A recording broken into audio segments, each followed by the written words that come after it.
I beat your favorite driver. And who would that be? All of them. Denny Hamlin did. Fuck yes, you did. Denny Hamlin has won the Bristol night race for the third time.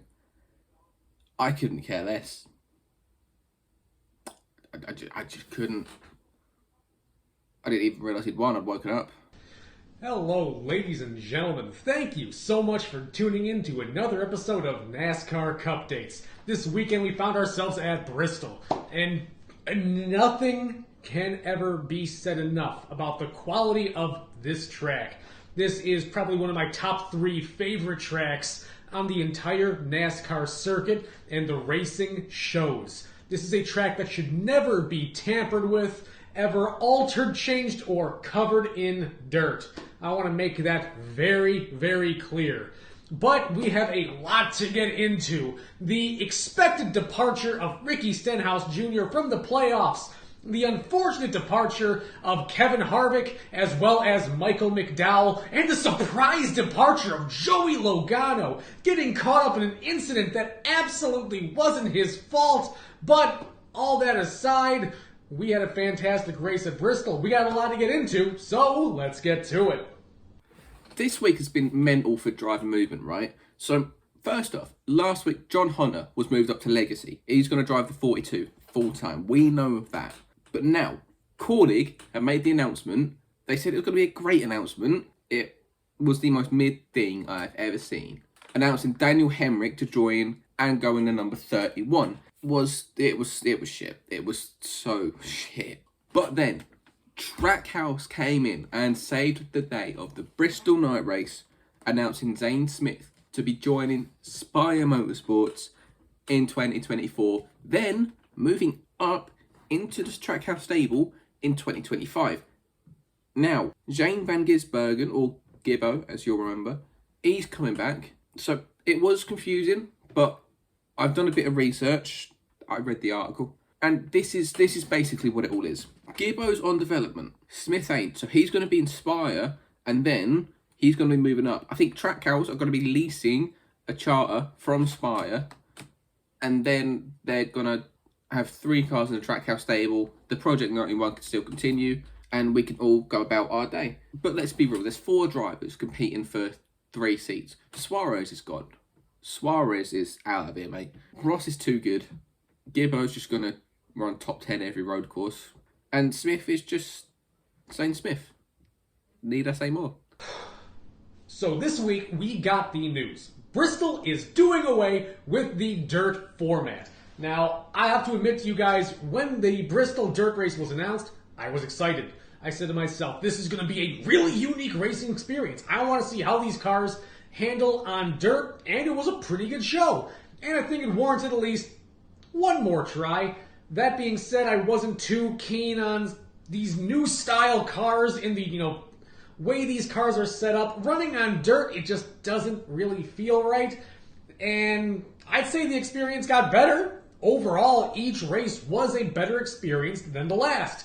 But does it mean that that's a better experience than traditional Bristol? I don't think so. Bristol has always put on a fantastic show. If you're looking to try to get somebody into NASCAR that has not watched NASCAR before, one of the best tracks to point them to is Bristol. This track always is a banger of a race. It puts on a fantastic show. The fans love it. The drivers love it. The chaos, the carnage. I cannot speak highly enough about the quality of this track. I'm more than excited to see the spring and fall, late summer, whatever you want to call it. Beginning and end of the season, Bristol race is back in full swing. It's Bristol, baby! Right, on to the race. Kyle Larson bollocked his qualifying, so started dead last. Christopher Bell, he won both stages because he was lights out fast. However, in stage 1, AJ Allmendinger and Austin Cindric crashed, and they were in the exact same paint schemes as they were in 2021 when it happened. It all comes full circle. What happened was AJ went too high trying to get out of the way, and then he smacked into the wall, and then smacked into Cindric. So they were both faults. And then we were under caution, as you do. Bubba Wallace and Corey LaJoy were having Actually, to be fair, Corey LaJoy was having a great day. Bubba Wallace needed points. So, what happened? It's Corey LaJoy led a group of cars to stay out. Bubba Wallace started second. Stage 1 comes to an end. Christopher Bell takes a win. Corey LaJoy gets a second, and Bubba Wallace gets third. This is important because he scored 8 points. We'll get into that later. But during the pit stops for the stage, or was it the caution?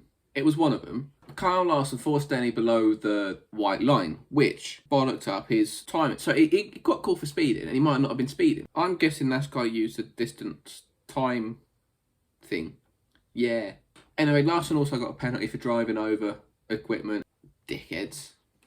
Newman was still being a knob, so it was almost impossible to pass. That allowed cars to catch up to Christopher Bell.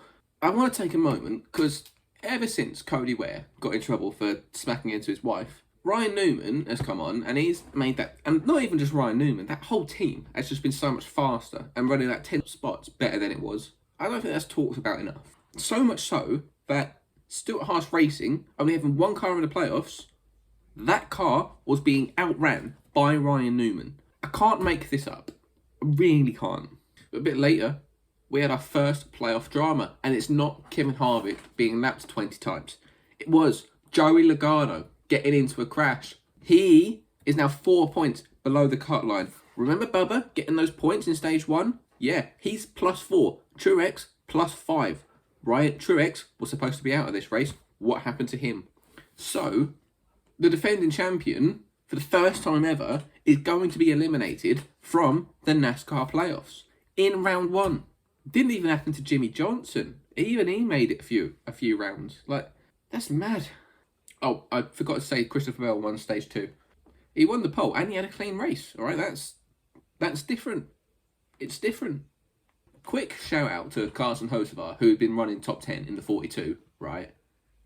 Since Noah's been kicked out of NASCAR and then got brought back into NASCAR, that 42 has been fucking fast. And that pains me because I really thought Noah was going to be doing bits.